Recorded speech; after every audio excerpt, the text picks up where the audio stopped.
Hello అండి, ఈరోజు video వచ్చేసి 2 లేయర్ బ్యాంగిల్ ఎలా చేసుకోవాలి అనేది ఫుల్ వీడియో అనమాట. సో మీకు ఈజీగా అర్థమయ్యే ప్రాసెస్ అయితే చూపిస్తాను. ఇక్కడ నేను ఫ్లాట్ బ్యాంగిల్స్లోనే 4 కట్ బ్యాంగిల్స్ అయితే 2 తీసుకున్నానండి.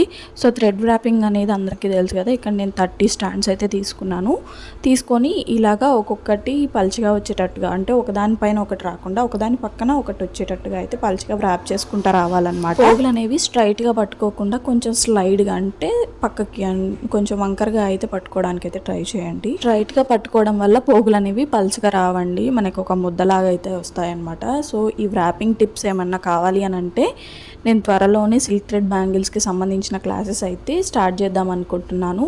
సో క్లాసెస్ స్టార్ట్ చేయాలా వద్దా అనేది నాకు కామెంట్ బాక్స్లో కామెంట్ చేయండి. సో మన దగ్గర ఉన్న టిప్స్ అండ్ ట్రిక్స్ అన్నీ కూడా నేను సిల్క్ థ్రెడ్ బ్యాంగిల్స్ క్లాసెస్లో అయితే చెప్పేస్తాను. నాట్ ఓన్లీ వైటీ అండి, మనకి ఆన్లైన్లో కూడా క్లాసెస్ అనేవి అవైలబుల్గా ఉన్నాయన్నమాట. సో ఎవరైనా క్లాసెస్లో జాయిన్ అవ్వాలి అనుకుంటే కనుక నాకు వాట్సాప్లో అయితే మెసేజ్ చేయండి. డిస్క్రిప్షన్లో వాట్సాప్ నెంబర్ అనేది ప్రొవైడ్ చేస్తాను.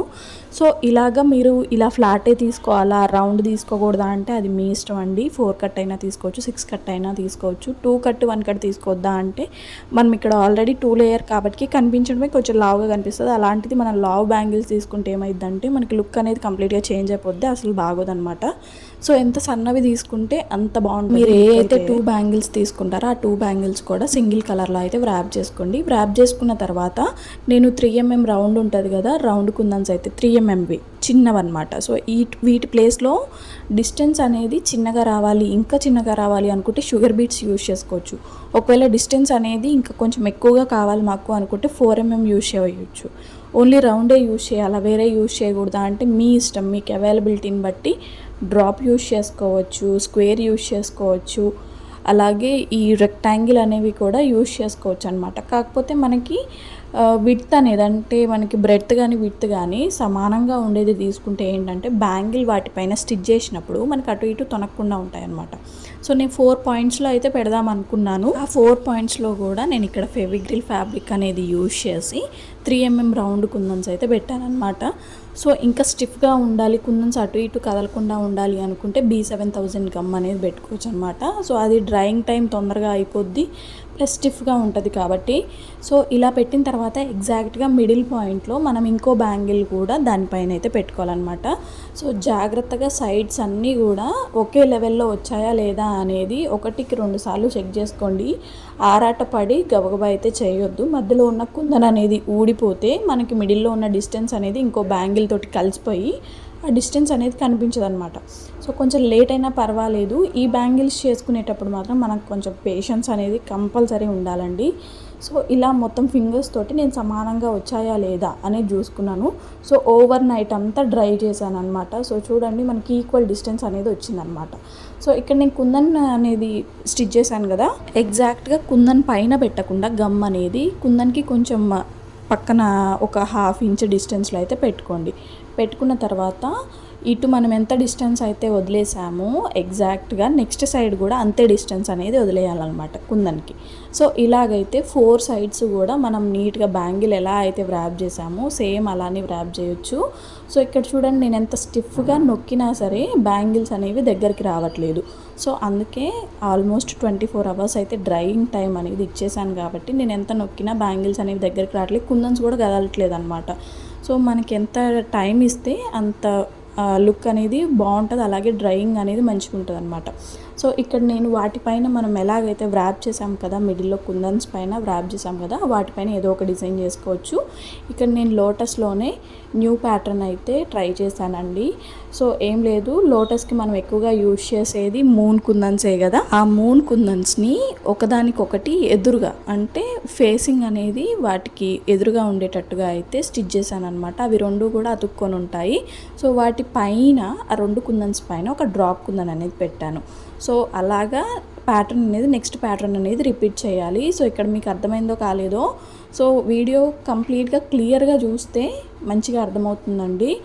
సో ఇది అర్థం అయిందో కాలేదో అని చెప్పేసి నేను ఇంకొక కుందన్ కూడా స్టిచ్ చేసి చూపిస్తున్నాను. సో మనకేం లేదు, ఫస్ట్ పెట్టేటప్పుడు ఫేసింగ్ అనేది 1 సైడ్ ఉండాలి. మూన్ షేప్ కుందన్స్ అనేవి 1 సైడ్ ఉండాలి. వాటిపైన డ్రాప్ కుందన్ అనేది పెట్టాలి.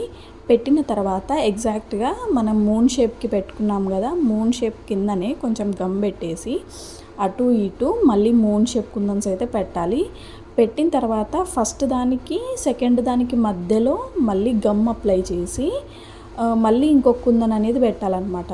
సో ఎగ్జాక్ట్గా 3 స్టెప్స్ అనేవి ఉంటాయి. మూన్ కుందన్స్ అనేవి ఎగ్జాక్ట్గా 3 స్టెప్స్ ఉంటాయి. 3 స్టెప్స్ పైన ఫస్ట్ స్టెప్ పైన మనకి డ్రాప్ కుందన్ అనేది వస్తుంది. నెక్స్ట్ స్టెప్ పైన మూన్ కుందన్, అలాగే నెక్స్ట్ స్టెప్ పైన మూన్ కుందన్ అనేది వస్తుంది.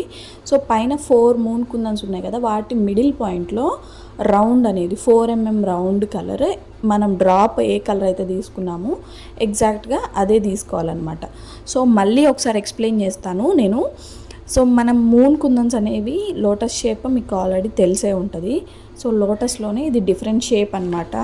ఫేసింగ్ అనేది ఒకదానికొకటి ఎదురెదురుగా ఉండాలన్నమాట. సో చూపిస్తున్నాను కదా, సేమ్ ఇలాగ పెట్టేసిన తర్వాత వీటిపైన డ్రాప్ కుందన్ అనేది మీరు ఏ కలర్ అయితే తీసుకోవాలనుకుంటున్నారో ఆ డ్రాప్ కుందన్ అనేది రావాలన్నమాట.